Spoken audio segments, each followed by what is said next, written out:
Hey, what is up guys? This is Nishi from MST.TV here, back with another Market Watch episode. So we are back to our normal uploading schedule here. We had a ton of stuff to show you guys from the World Championship and it was really cool to go and experience. Definitely check some of that stuff out on the channel if you haven't already.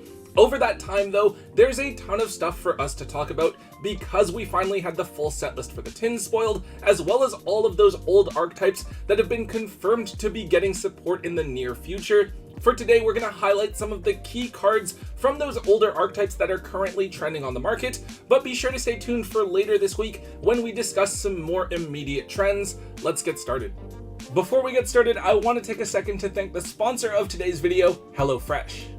Let's be real guys, with all of the changes we see with the Yu-Gi-Oh market on a daily basis, on top of working a regular job and keeping up with your friends and family, we all have a lot going on. HelloFresh is here to make things a little bit easier. They provide fully customizable meal kits every week that can help you save on both time and money, providing you with pre-portioned ingredients so that you only pay for what you need. On top of that, everything gets delivered to you fresh, so you don't need to worry about going out to the supermarket or worrying about how long your ingredients will be good for. With HelloFresh, you can tailor deliveries to your schedule by selecting your delivery date or even skipping weeks if you need to travel out to events. Of course, they have a ton of different options available as well. There are more than 50 different dinner options, as well as a ton of different meals for different lifestyles, including fit and wholesome, family-friendly, quick and easy, and vegetarian. And as the seasons change, so do their seasonal menu items. For instance, with fall right around the corner,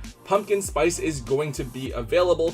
Click the link in the description or use my code MST.TV10 and get free 10 meals plus free breakfast for life. One breakfast item per box while subscription is active if you are in the US. Outside the US, the local discount will apply. Thank you once again to HelloFresh for sponsoring today's video. Kicking things off, we have Gira Meteor. So this is a pretty crazy one. I never thought we'd be seeing any sort of hype for Gira cards other than Aolo or Guaiba. However, we have some new Gira cards confirmed to be coming in Terminal Revenge 2, and Gira Meteor is a card that is mentioned specifically on 2 of the new cards, and it can be cheated out of the extra deck. This card is pretty straightforward. It's kind of like a Black Rose Dragon, where on summon it destroys all cards on the field, including itself. But then it also special summons a tuner from your graveyard. Now, I'm not saying that Gira is going to be meta relevant by any means, but being able to wipe the entire board on your opponent's turn is really cool, and it has definitely gotten the attention of a lot of players. That said, Gira Meteor has gotten a ton of attention over the last week or so. For some reason, this card wasn't reprinted in Hidden Arsenal Chapter 1, so both versions of the card have spiked significantly. The DT version literally used to be $1. Right now, the cheapest one on TCG Player is between $25 and $30. We've seen a couple of these copies move at $50 to $100, but I'm definitely thinking that those are some extreme outliers or just someone attempting to manipulate the market. $30 does sound like a much more reasonable price. With the secret rares from Hidden Arsenal 4, they were 30 cents. They're now a fairly reasonable $10 each. Of course, both versions saw basically all copies pulled off of the market when the support was first revealed, but the prices have now cooled down to a much more reasonable level. My assumption with the Gira cards is that the key ones, like Meteor, are going to be reprinted in the set that the cards are actually introduced in, sort of like how key cards for decks like Infernoid and Ritual Beast were reprinted in Battles of Legend Terminal Revenge itself. The other thing that we could see is a Hidden Arsenal Chapter 2, which would reprint some of the other Hidden Arsenal cards that didn't get a reprint the first time around. Either way, I wouldn't go too crazy for cards like Gira Meteor right now. Pick up a copy or 2 of the secret rare if you are really afraid that it won't get reprinted, but definitely look to offload your excess copies while they're hyped up. Up next, we have Fabled Valkist. So the other archetype confirmed to be getting support in Terminal Revenge 2 is the Fabled theme, a synchro-based strategy that revolves around discarding cards and keeping your hand size small in order to trigger the effects of your monsters and then draw additional cards. The new Fabled cards are actually really cool. They have an interesting generic level 10 synchro that can take control of your opponent's monsters. There are quite a few Fabled cards that are currently trending on the market. The one I want to make note of here is Fabled Valkist. This card has a really simple effect. It lets you discard a fiend monster from your hand as cost in order to draw a card, and for Fabled this is really good. It lets you trigger an effect when you discard the card and then draw cards as well. The other cool thing is that this is a level 8 synchro, which is setting up pretty nicely for you to use it as a synchro material to climb into the new level 10.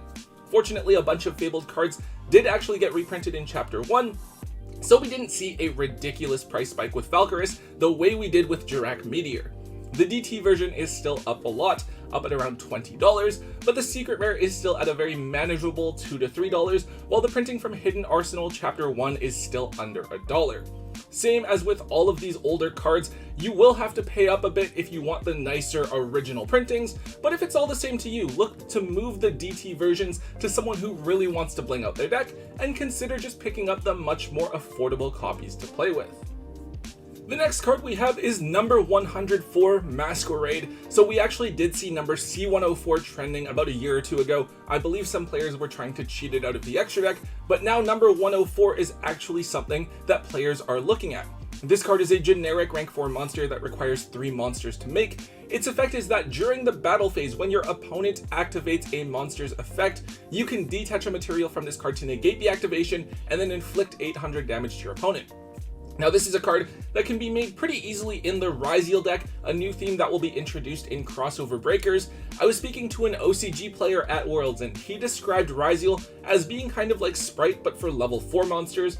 Now in the OCG, even though Prosperity and Sangan Summoning have been at 1 for a little while now, 10 Pi Dragons are still a very strong deck, so having Masquerade available for Ryzeal in the extra deck is a good way to help deal with them, especially since their monsters are only protected by the field spell during main phase 1. Because of the play that this card has started to see in the OCG, players have been looking to pick up the card here in the TCG in anticipation of it seeing more play once Crossover Breakers comes out closer to the end of the year. However, number 104 only has 1 printing as a rare from Judgment of the Light, as it wasn't actually even printed in the tins from that year. Because of this, a single copy of Masquerade is actually going to cost you around $10 to $12. Hopefully Konami makes note of this card and does give us a reprint of it, either as an OTS Tournament Pack Super Rare or in Crossover Breakers itself. If not, expect this card to remain an expensive rare as long as 10 Pi Dragons are still meta relevant. Alright, we next have Crystron Quarionandra. So the core set coming after Rage of the Abyss is called Supreme Darkness, and one of the archetypes confirmed to be getting support in that set is Crystrons.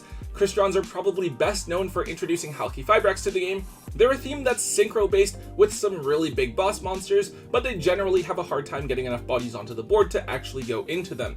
However, the hope is that with the new support, it will be easier for the deck to play, and so we've seen one very strong boss monster shoot up in price here.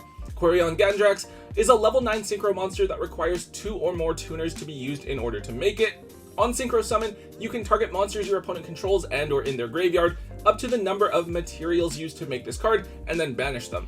So generally this means you are getting rid of 3 since you're using 2 or more tuners and then 1 non-tuner, and instantly getting to banish 3 of your opponent's cards is usually pretty good.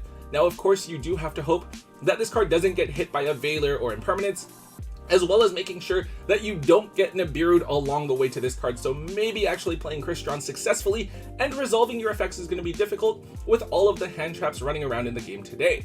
But of course, players are still trying to hype up the cards where possible, and Quarionandra actually only has 1 ultra rare printing from back in Raging Tempest.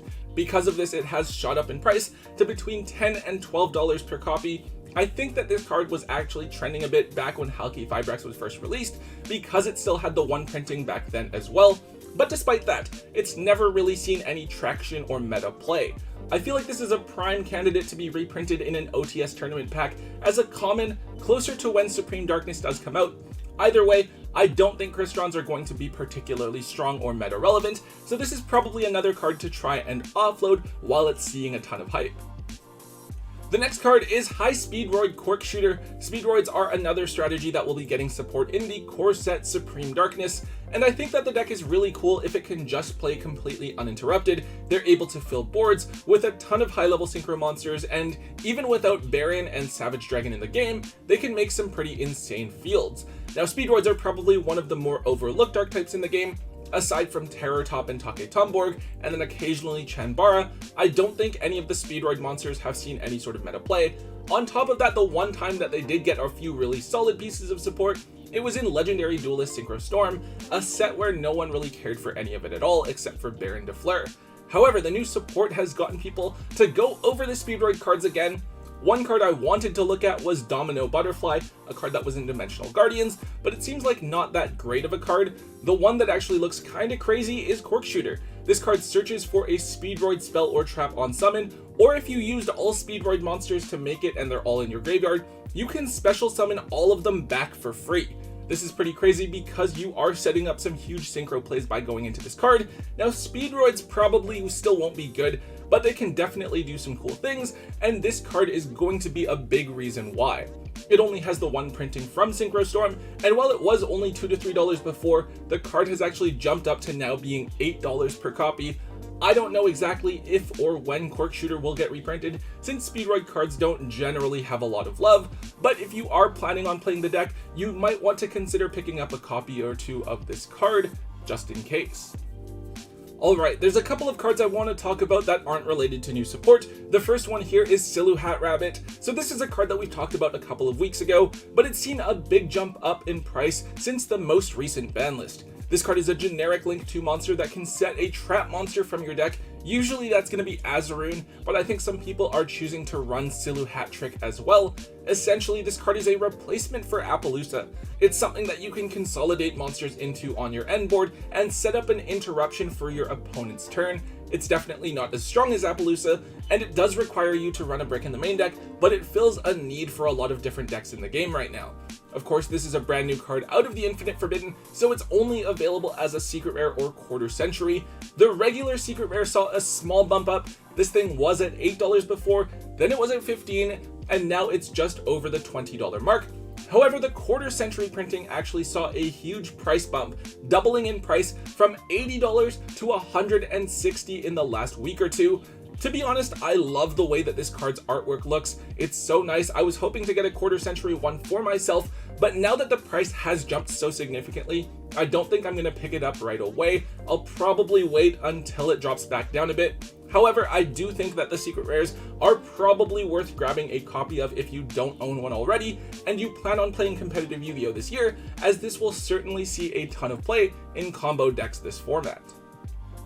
And finally, the last card I have for this episode is Blaster, Dragon Ruler of Infernos. So of course, on the most recent ban list, we had all of the Dragon Rulers finally come back to 2. They haven't done anything too crazy so far from what I've seen. However, it's still really early in the format, and we haven't exactly had any big events happening yet.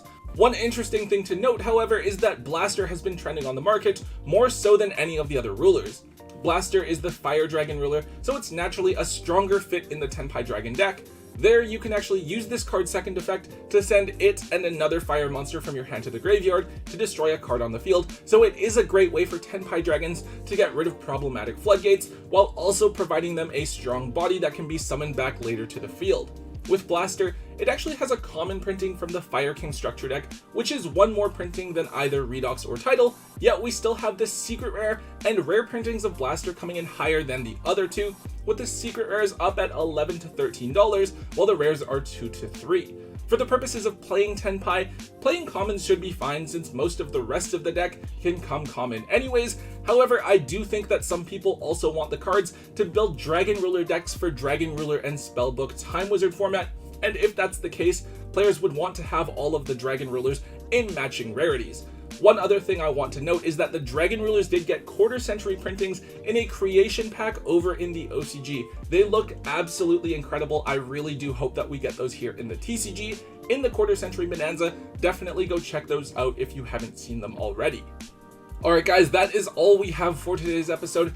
Definitely really interesting to see so many different legacy archetypes getting some new support over the next couple of core sets. Hopefully we get some more reveals for Terminal Revenge 2 in the next week or so, because I'm definitely excited to see what other dual terminal themes are going to get support. I actually personally really hope it's Evil Swarm, but you never know. The other cool thing is that we finally have the tins this year, and it's a 400 card set, but I feel like there's still so many things that could have been included that weren't, and it's definitely having an effect on the market. So make sure that you stay tuned for later this week, where we talk about some of those effects and consequences and see what's happening with the market there.